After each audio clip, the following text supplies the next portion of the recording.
$1 ₹75।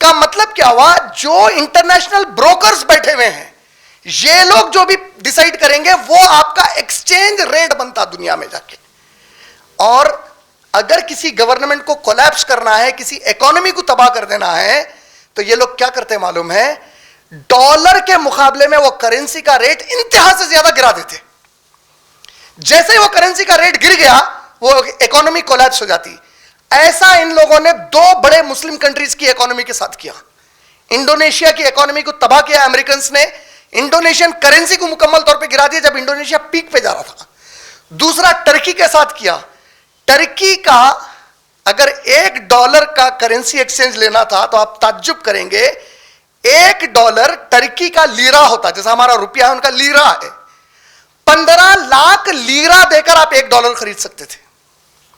آپ امیجن کرو, $1 کا ریٹ 15 لاکھ لیرا ہے. 1.5 million lira was equal to $1. Collapse کر دیے پوری اکانومی کو. ایسا ہی ملیشیا کی اکانومی کو بہت بڑا دھکا دیے.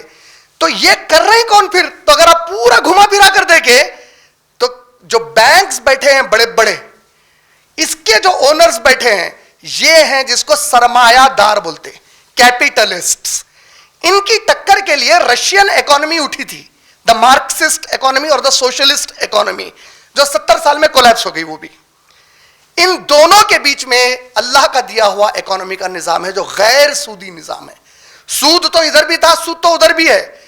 اور ساتھ میں دا اکانومسٹ جو میگزین ہے یو کے کی, اور یہ اکنامکس کے اوپر پورے ورلڈ کی ون آف دا موسٹ جو آتھینٹک میگزین مانی جاتی ہے, وہ میگزین کے حساب سے 12 نومبر 2009 کی رپورٹ کے حساب سے ساری دنیا میں 300 اسلامک بینک ہیں. 2009 میں 300 اسلامک بینک, دا اکانومسٹ 12 نومبر 2009 کے حساب سے 300 اسلامک بینک کے ایسٹس, ان کی پوری جمع پونجی کی جو ویلیو ہے وہ $822 بلین ورتھ تھی. غیر سودی طور پر ان کے ایسٹس جس میں ذرا بھی انٹرسٹ انوالو نہیں ہے, $822 بلین. اور ابھی لیٹسٹ رپورٹ کے حساب سے 2016 کی رپورٹ کے مطابق $822 بلین سے بڑھ کر $3 trillion are the Islamic assets of without interest banking. اللہ کا وعدہ پورا ہوا, میں برکت دوں گا بولے. امریکن آن این ایوریج 1980 میں ہر پیدا ہوا امریکن $23,000 کا قرضہ باقی تھا. آج جو امریکن بچہ پیدا ہو رہا وہ $90,000 کا قرضہ باقی ہے. انڈیا والا بچہ آج $1,27,000 قرض باقی ہے جیسا ہی وہ سانس لیتا پیدا ہو کے انڈیا کے اندر ایز این انڈین سٹیزن. جبکہ میں جو بتایا آپ لوگوں کو ستیمیو جیتے کا 2nd سیزن 4th ایپیسوڈ میں جو اکانومی کے بارے میں بتایا گیا, جس میں خالی انڈیا کے اندر کے 85 منرل ریسورسز میں سے آدھوں کا کیلکولیشن کرے اور 1-2 ہائیڈرو کاربنس کے کیلکولیشن کرے تو اس کی جو ویلیو آئی اس کو انڈین پاپولیشن میں ڈیوائڈ کرے, صرف اتنے کم, ابھی بہت ساری چیزیں بچی ہوئی ہیں انڈیا کی ہمارے, خالی اتنے کیلکولیشن میں every Indian should actually own 40 lakh rupees. تو یہ کتنا بڑا آنکڑا ہے مجھے بتائیے آپ. یہ ہے 5,000 لاکھ کروڑ روپے. 5,000 لاکھ کروڑ روپے. 5,000 لاکھ کروڑ روپے. مجھے ابھی تک سمجھ میں نہیں آ رہی ہے کتنا بڑا فگر ہے. اچھا ہمیں بتائیے کہ ہمارے دیش کی جو آبادی ہے وہ قریباً 120 کروڑ کی ہے. تو اگر ہم اس آنکڑے کو 120 کروڑ لوگوں میں بانٹیں تو اس کا مولیہ کتنا ہوتا ہے؟ 40 لاکھ روپے. 40 لاکھ. تو اس وقت ہم آرام سے کہہ سکتے ہیں کہ ہم سب 40 لاکھ کے مالک ہیں اپنی اپنی جگہ پر, جب ہم نے صرف 1.5 چیزوں کا اندازہ لگایا ہے. چلیے بہت بہت شکریہ شبرت جی, ہم سے بات چیت کرنے کا. تھینک. اس کی اونرشپ ہے, بجائے انہیں پیدا ہوتے ہی 1 لاکھ کے قرضے کے اس کے اکاؤنٹ میں 40 لاکھ گورنمنٹ کی طرف سے پڑے رہنا چاہیے, انہیں اتنا امیر ہے. لیکن سود کی مار. میں آپ لوگوں کو یہ بھی بتایا کہ 2014 میں ہمارے رچسٹ آدمی کی جو یہاں پہ دولت تھی مکیش امبانی کی وہ $22 بلین تھی, اور 2019 میں $55 بلین ہو گئی. کیسا ہوئی؟ پھر آپ لوگوں کو یہ بتایا کہ 700 کروڑ انسانوں میں کے 1%, 7 کروڑ لوگ جو دولت ان کے پاس رکھے ہوئے ہیں وہ 690 کروڑ باقی کے انسانوں کا جتنی دولت ہے اس کی ڈبل ہے ان کے پاس, ڈبل سے بھی زیادہ ہے. یعنی 1% of human population on earth holds double the amount of the remaining human population on earth. یہ سب کیوں ہو رہا؟ سود کا نظام ہے. اس میں جب آپ دیکھیں گے ریسنٹ 22 دسمبر جمعے کے دن کی جو نیوز پیپر کی رپورٹ تھی, سینسیکس ہمارا, یہ سینسیکس کس بلا کا نام ہے؟ سینسیکس پہلی مرتبہ 50,000 پوائنٹس ٹچ کرا. وداؤٹ زیادہ ڈیٹیل میں گئے ہوئے, مارچ 23 میں سینسیکس لوئسٹ تھا, 23,000 پوائنٹس تھا, 50,000 ٹچ کر دیا. کیسا ٹچ کرا؟ تو اس کے پیچھے جو اس کی لاجک ہے پوری وہ یہ ہے کہ امریکن فیڈرل ریزرو پینڈیمک کو دیکھ کر, انٹرنیشنل حالات کو دیکھ کر انٹرسٹ ریٹس امریکہ میں بہت کم کر دیا اور پیسہ چھاپ دیا مارکیٹ میں, ڈالرز چھاپ دیا. پھر سینسیکس بوم پہ چلے گیا. ریزرو بینک آف انڈیا مگر کیا بول رہا کہ یہ سال ہمارا جو جی ڈی پی ہے وہ -7.5 پہ جائے گا. تو ریزرو بینک کے مطابق ہمارے پاس اکانومی کولیپس پہ جاری, کیٹاسٹروفی, بڑے دھکے پہ جاری. لیکن اچانک سینسیکس اتنا اٹھ گیا کیوں؟ تو جیسے ہی وہاں پہ انٹرسٹ ریٹس بیٹھ گئے تو جو بڑے بڑے پیسے والے انویسٹرز ہیں دنیا کے, فوری وہ کنٹریز کی طرف پلٹے جہاں پہ پروگرس ہو رہے ہیں کنٹریز, اپنا پیسہ فوری ادھر شفٹ کرے. جیسے ہی خوب پیسہ ادھر ہمارے اسٹاک ایکسچینج میں آ گیا, سینسیکس اٹھ گیا اوپر. اب جیسے ہی امریکہ پھر وہاں پہ انٹرسٹ ریٹس بڑھاتا, انہوں یہاں سے پیسے کھینچ لیتے اپنے, پھر ہماری اکانومی کے ساتھ سینسیکس کولیپس ہوتا جا کے. تو دیکھو اب سود خوروں کا گیم کیسے چل رہا پوری دنیا میں. تو یہ جو نظام ہے اللہ تعالیٰ اس کو ختم کرنے کے لیے محمد صلی اللہ علیہ وسلم کو بھیجے. اس امت کو محمد صلی اللہ علیہ وسلم کے بعد اسی کام پر لگائے جو کام پر اللہ نے محمد صلی اللہ علیہ وسلم کو بھیجا تھا. صحابہ اکرام رضی اللہ تعالیٰ عنہم اجمعین میں عبد الرحمن بن عوف, ابن عباس رضی اللہ تعالیٰ عنہ, یہ اکابر صحابہ ہیں. عشر مبشرہ میں عبد الرحمن بن عوف رضی اللہ تعالیٰ عنہ کا نام آتا. ابن عباس رضی اللہ تعالیٰ عنہ وہ واحد امتی ہے جس کے لیے محمد صلی اللہ علیہ وسلم دعا کرے کہ اے اللہ اس قرآن کے تفسیر کا فہم میرے ابن عباس کو عطا فرما دیجیے, بول کے کسی اور امتی کے لیے دعا نہیں کرے. یہ دونوں بھی سود پر کاروبار کیا کرتے تھے. جب آیت نازل ہوئی فوری سود چھوڑ دیے, یہ نہیں بولے کہ اللہ کے نبی اب نقصان کیسا اٹھانا, ہم لوگ سمعنا واطعنا, ہم نے سنا, ہم نے فوراً اطاعت قبول کی. جیسا ہی ان لوگوں نے سود کو چھوڑ دیا, اللہ نے ان کے تجارت میں کیسی برکت دی. آپ جانتے ہیں عبد الرحمن بن عوف رضی اللہ تعالیٰ عنہ کو ادھار لے کر تجارت شروع کرنا پڑا سود کے کاروبار کو بند کرنے کے بعد. اور جب ان کا انتقال ہوا تو مال کتنا تھا؟ جب آپ سورہ نساء سورہ نمبر 4 آیت نمبر 9 سے 13 پڑھتے ہیں تو اس میں انہیریٹنس لا ہے, وراثت کا قانون دیا گیا. وراثت میں کیا بتایا گیا؟ تمہارے بیویوں کو 8واں حصہ ملے گا, 1/8. تو ان کو 4 بیویاں تھے ان کے انتقال کے وقت, ان کے نکاح میں 4 بیویاں تھے. ان کے پورے مال کو 8ویں حصے کو لے کر پھر وہ 8ویں حصے کو 4 میں ڈیوائڈ کرے تو ایک ایک بیوی کو 83,000 درہم, 83,000 درہم, پھر گولڈ, جیولری اور دوسری کئی چیزیں الگ ملی ان کو. یہ 8ویں حصے میں سے 4 حصے کرے تو اتنا بچا. یہ برکت ہے اللہ تعالیٰ جو وعدہ کرے اس میں. یہ بات کو ذہن میں رکھتے ہوئے ایک خاص حدیث جو میں نے لاسٹ ٹائم آپ لوگوں کو سنائی تھی, صحیح مسلم والیوم 4 حدیث 4064. اللہ کے نبی کریم صلی اللہ علیہ وسلم نے فرمایا سونے کے بدلے سونا, چاندی کے بدلے چاندی, گندم یا گیہوں کے بدلے گیہوں, ڈیٹس کے بدلے ڈیٹس, سالٹ کے بدلے salt, gold in exchange of gold, silver in exchange of silver, wheat in exchange of wheat, barley in exchange of barley, dates in exchange of dates, and salt in exchange of salt. Or every transaction should be hand to hand and it shall be of the same value. یہ حکم آیا. اس حکم میں 2-3 چیزیں واضح کیا کر دی گئی. اگر میں سونے کے بدلے چاندی لینا چاہتا ہوں تو the value have to be the same. جتنا گولڈ دیا اس کے ویلیو کی میں سلور لوں گا. میں گولڈ 1 kg دیا, سلور جو ہے نا 1 kg نہیں لے سکتا کیونکہ سلور سستا ہوتا. ایکویولنٹ تو ایکول ویلیو میں لوں گا یا سونے کے بدلے سونا لے لوں گا. اس میں خاص چیز آپ لوگوں کے ہمارے لیے جو فی الوقت کام آتی وہ ہے ہینڈ ٹو ہینڈ والا. اگر آپ کرنسی ایکسچینج کرنے گئے, ایکسچینج کراتے وقت سامنے والے نے آپ سے کہا ٹھیک ہے صاحب آپ 1-2 گھنٹے کے بعد آئیے میں دیتا ہوں, آپ اس جگہ کو چھوڑ کے باہر گئے واپس آئے, اب یہ سود ہو گیا, یہ حرام ہے آپ کے لیے لینا. Hand to hand. وہ محفل سے اٹھ نہیں سکتے آپ جب تک کہ ایکسچینج کمپلیٹ نہ ہو جائے آپ کا. آپ 2 منٹ کے بعد آتا ہوں صاحب, آپ وہ محفل جو آپ کی ڈیل چل رہی, وہ ڈیل کو ڈسکنٹینیو کر دیا آپ, دین ریکنٹینیو کرتے یہ حرام ہو گیا آپ کے لیے. ہینڈ ٹو ہینڈ لازم ہے. اب اگین, ارے اس میں کیا رکھا ہوا ہے, نہیں معلوم کیا رکھا ہوا ہے. نبی بولے ہمارے لیے کافی ہے. نہیں میرے کو سننا ہے نہ جاننا ہے کہ کیا رکھا ہوا ہے. میرے نبی میرے کو یہ حکم دیا, اور نبی کا حکم اللہ کی طرف سے ہوتا. یہ نبی کا حکم ہے کہ ہینڈ ٹو ہینڈ. ہم پہلے مطمئن ہو جائیں گے کہ یہی صحیح ہے, اس کے بعد ریزننگ کی تلاش کریں گے. یہ ایک الگ مسئلہ ہے, یہ علم ہے. لیکن پہلے ریزننگ لے کے میں مانوں گا اس بات کو, یہ کفر ہے. اللہ رسول کی بات پہ سمینا ہوا تھا نا, پہلے میں مطمئن ہوں. میرے نبی صلی اللہ علیہ وسلم بولے اسی پہ میری بھلائی ہے, میری آخرت کی بھلائی ہے, یہی صحیح ہے, باقی سب باطل ہے. پہلے میں مطمئن ہو گیا. اب اس کے بعد ہم لوگ بعد میں ریزننگز لیں گے, اور اس کے ریزننگز ہے جو انشاءاللہ میں ٹائم کی کمی کے سے فی الوقت نہیں دینا چاہ رہا ہوں.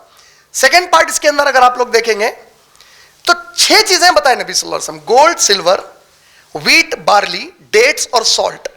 یہ باقی کی چیزیں کیوں بتائے؟ تو آپ لوگوں کو یاد ہے میں لاسٹ ٹائم آپ لوگوں کو کرنسی اور منی کا ڈفرنس بتایا تھا. کرنسی بولتے وہ سکہ جو چلتا, وہ زمانے میں محمد صلی اللہ علیہ وسلم کے یہ 6 کے 6 چیزیں ریئل منی تھے. They were not fiat, real money تھے. ان کی ایکسچینج ویلیو تھی پوروں کی. یعنی آپ اس میں سے کوئی بھی چیز دے کر, جیسا آج آپ روپے دے کر کوئی دوسری چیز خرید رہے ہیں, اس میں سے آپ کوئی بھی چیز دے کر کوئی دوسری چیز خرید سکتے تھے. They were in the market like silver, gold, یہ پورے equal تھے. سمجھ رہے نا آپ لوگ میری بات؟ Every one of them out of the 6 were used as money for transactions. سمجھ میں آ گئے؟ They were real money. اب نہیں ہے وہ, اب فی الوقت وہ مارکیٹ میں نہیں ہے ویسا, لیکن وہ زمانے میں محمد صلی اللہ علیہ وسلم کے تھے. دیکھیے کل کی رپورٹ ہے کہ یورپ کے اندر, پری ہسٹورک یورپ میں 23 جنوری 2020 کی رپورٹ ہے, انڈین ایکسپریس پیج نمبر 12 کی. پری ہسٹورک یورپ میں برونز, پھسلیاں, ربز اور کلہاڑی کا جو تیز دھاری کا حصہ ہوتا, they were used as euros of their time بول کے دیا. کا مطلب کیا ہوا؟ وہ لوگ پھسلیاں, جانوروں کی پھسلی آتی نا, پھسلیاں ایکسچینج کر کے کوئی چیز خرید سکتے تھے. کلہاڑی کا تیز حصہ ایکسچینج کر کے کچھ خرید سکتے تھے. برونز ایکسچینج کر کے کچھ خرید سکتے تھے. تو ان کے ٹائم کی وہ ریئل منی تھی. محمد صلی اللہ علیہ وسلم کے زمانے کی یہ 6 چیزیں ریئل منی تھی. مارکیٹ میں یہ 6 میں سے کوئی بھی چیز کے ذریعے سے آپ ٹرانزیکشنز کر سکتے تھے. یہ ریئل منی ہو گئی. آج ہم پورے کہے میں آ گئے, فیٹ منی میں آ گئے. اس کو ایک پورا نظام کون چلا رہے ہیں بیٹھ کر؟ whoever, the bankers. اب بینکرز کی جو بھی پالیسی ہے, جو بھی مذہب سے, عقیدے سے وہ لوگ تعلق رکھتے, لیکن اینڈ آف دا ڈے اگر آپ لوگوں نے غور کیا ہے ورچوئل منی کی طرف آپ کو کس طرح لے کے جا رہے ہیں. دیکھیں آپ اے ٹی ایم کارڈز, میں لاسٹ ٹائم بھی بتایا, آج ہم bank, H D F C, I C I C I, جو بھی بینکس کو جاتے بڑی شان سے اس کے کارڈز رکھ کر جاتے ہیں. اگر آپ اس کو قرآن اور حدیث کی روشنی میں دیکھیں تو دے آر لائک, ایک ہے میں ضرورت کے حساب سے, میری مجبوری ہے, کچھ کر ہی نہیں سکتا میں. مثال کے طور پہ آپ اگر یو ایس کو چلے گئے تو بہت سارے امریکہ میں ایسے ٹرانزیکشنز ہے جو ڈیبٹ کارڈ پہ آپ کر ہی نہیں سکتے. الحمدللہ میرے پاس ڈیبٹ کارڈ ہے, میں انٹرنیشنل جب بھی ٹریول کرتا ہوں میرا ڈیبٹ کارڈ رہتا. بعض جگہوں پر میرا ڈیبٹ کارڈ مجھے کام نہیں آنے, کریڈٹ سے ہی خریدو بولتے. یہ بدماشی کی حد ہے نا بھائی, میرے پاس میرا پیسہ رکھا ہوا ہے, میں میرے پیسے سے ایک چیز لینا چاہ رہا ہوں, نہ ہم کیش لیں گے نہ آپ کا ڈیبٹ لیں گے, کریڈٹ سے لو بولتے اس کو. تو یعنی کہ آپ کو سود میں ملوث کیا جا رہا. کئی لوگوں کو ایک اور چیز نہیں معلوم ہے, کریڈٹ کارڈ جب لیتے تو کئی لوگ مسلمان خاص طور پہ یہ غلط فہمی میں لیتے کہ بھائی میری سیلری ہے, میری سیلری کے حساب سے یہ مہینے کی یہ تاریخ کو یہ اماؤنٹ کٹ جائے گا, اگر میں ادھار لے لیا تو میں سود کہاں لے رہا ہوں. لیکن علماء اس کے اوپر نصیحت کرے کہ تو سود لے رہا نہیں فی الوقت, لیکن ایگریمنٹ کیا سائن کرا, اگر نہیں دیا تو میں سود دینے کو تیار ہوں. کا مطلب اس کو تھوڑا سا ورڈز کو انٹرچینج کر کے دیکھو, ووکیبلری کو, اگر میں وقت پہ نہیں دیا تو ماں سے زنا کرنے تیار ہوں, اگر میں وقت پہ پیسہ نہیں دیا تو اللہ اور محمد صلی اللہ علیہ وسلم سے جنگ کرنے کو تیار ہوں. تو وہ جو ایگریمنٹ آپ سائن کر رہے ہیں دیٹ اٹ سیلف از حرام بولے, انلیس بات چیزیں مینڈیٹری ہوتی ہیں آپ کے لیے. مینڈیٹری کا مطلب کیا ہوتا, پاسپورٹ پہ آپ فوٹو لگا رہے ہیں, فوٹو پہ اسلام نہیں ابھارا لیکن مینڈیٹری ہے, اس کے بغیر آپ کا پاسپورٹ بن ہی نہیں سکتا. اسی طریقے سے اگر آپ کار یا آپ کی بائک جو بھی لے رہے ہیں, انشورنس ہے, وہ انشورنس کے بغیر آپ گاڑی خرید ہی نہیں سکتے آج. تو یہ انشورنس ہو گیا. آپ باہر ٹریول کرنا چاہ رہے ہیں, بعض ایسے کنڈیشنز کے ویزا سے جس میں میڈیکل انشورنس مینڈیٹری آپ کے لیے, بغیر اس کے آپ باہر جا ہی نہیں سکتے.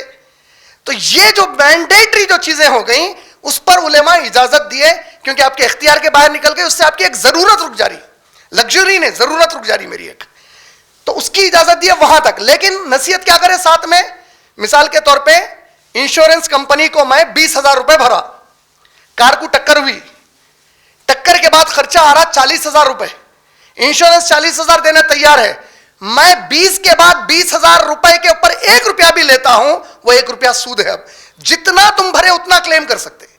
اگر انشورنس کی کمپنی آپ کو نہیں دینا چاہ رہی, نہیں ہم 20 نے پورے 40 ہی دیتے, چھوڑ دو, اللہ تعالیٰ حفاظت کرنے والے, وہ نقصان نہیں ہوا, آزمائش تھی آپ کی. ہو سکتا کہ اگلی ٹکر آپ کی جان لے لے یا ریڑھ کی ہڈی توڑ کے آپ کو ہمیشہ کے لیے بستر پہ ڈال دے. آپ کی آزمائش بن کے آئی. جو 20 آپ بھرے, جتنا آپ بھرے اتنا آپ کا ہے, اس کے آگے کا آپ کا نہیں ہے. سیم میڈیکل انشورنس پالیسیز میں جائے گا. اب وہ تو خیر الگ بحث ہے, پورے ڈفرنٹ پالیسیز ہے کئی طریقوں پہ, جنرک بتا رہا ہوں میں, جو عام طور پہ چلتی سو میڈیکل انشورنس پالیسی ہے, جتنا بھرے آپ اتنا لے سکتے اس میں سے. تو یہ مینڈیٹری ہو گئی ہے پوری چیزیں. اسی طریقے سے آپ دیکھیں گے کہ انٹرنیشنل سسٹم میں بعض وقت سود کا جو کریڈٹ کارڈ ہے وہ مینڈیٹری کر دیتے ہو لوگ, کوئی آپشن ہی نہیں رہتا اب آپ کے پاس. لیکن اگر میں اس کو فخر سے رکھ رہا ہوں, HDFC کا ہے, ICICI کا ہے, تو میں اپنے ساتھ ایک آئیڈینٹی کارڈ فخر سے لے کے کیری کر رہا ہوں. میں اللہ رسول سے جنگ کرنے کا ID کارڈ ہے میرے پاس, وہ اڈا بھی معلوم ہے میرے کو, میں اس کا ممبر بھی ہوں جہاں سے جنگ ہو رہی. میں اماں سے زنا کرنے کا ID کارڈ لے کے پھر رہا ہوں, وہ اڈا بھی معلوم جہاں سے زنا ہو رہا اماں سے, اور میں اس کا ممبر بھی ہوں. کتنا خطرناک دکھ رہا ہے لفظ اگر سوچے تو. سوچئے کہ اللہ اور نبی صلی اللہ علیہ وسلم کتنی کراہیت, کتنا غضب بتا رہے ہیں اس کے اندر, اور آج امت اتنی آسانی سے اس میں تجارت کر رہی, اتنی آسانی سے کہ پرواہ ہی نہیں ہمارے کو. تو یہ چیز ہمارے لیے اللہ کی طرف سے بہت بڑا خطرہ ہے ہمارے لیے. تو ڈالر ایکسچینج کا یہ طریقہ ہے. اسٹاک ایکسچینج وغیرہ جو بھی رہتا, دنیا کا سب سے oldest stock exchange Amsterdam stock exchange ہے جو جرمنی میں قائم ہوا.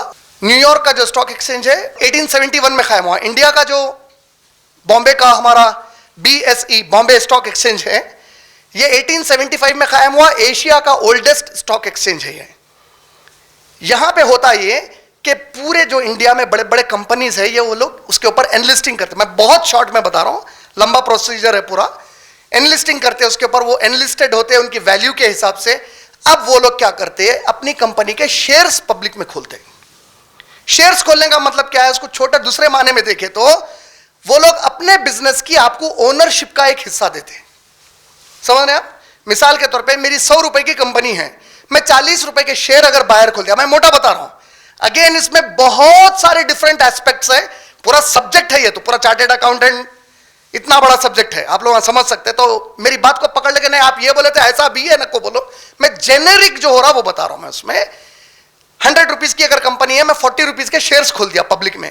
اب 40 روپیز کے شیئر جب خرید لی پبلک, تو 40 روپیز کے شیئر خریدنے والے کوئی 2 روپے کا شیئر خرید رہا, تو انہیں 2 روپے کے 10 شیئر خرید کے, ایک ایگزامپل بتا رہا ہوں میں, انہیں 20 شیئر خرید لیا. انہیں 2 شیئر خریدا, انہیں 3 شیئر خریدا. اب میں بول رہا ہوں میں شیئر مارکیٹ میں ڈیل کر رہا ہوں, تو میرے کو جب پروفٹ آ رہا, وہ پروفٹ کیسے ڈیسائیڈ ہو رہا, میرا پروفٹ ڈیسائیڈ کیا بیسس پہ ہو رہا میرے کو نہیں معلوم ہے. تو اسی لیے ہر شیئر مارکیٹ کے اندر آپ انویسٹ کریں تو وہ حلال نہیں ہوتی. حلال اور حرام کے لیے 3 بنیادی باتیں ہمیشہ آپ لوگ ذہن میں بٹھا کے رکھ لو. ہمارے جو علماء, اکابر علماء جو فتوا دیتے اس کے اوپر 3 اہم چیزیں ہیں.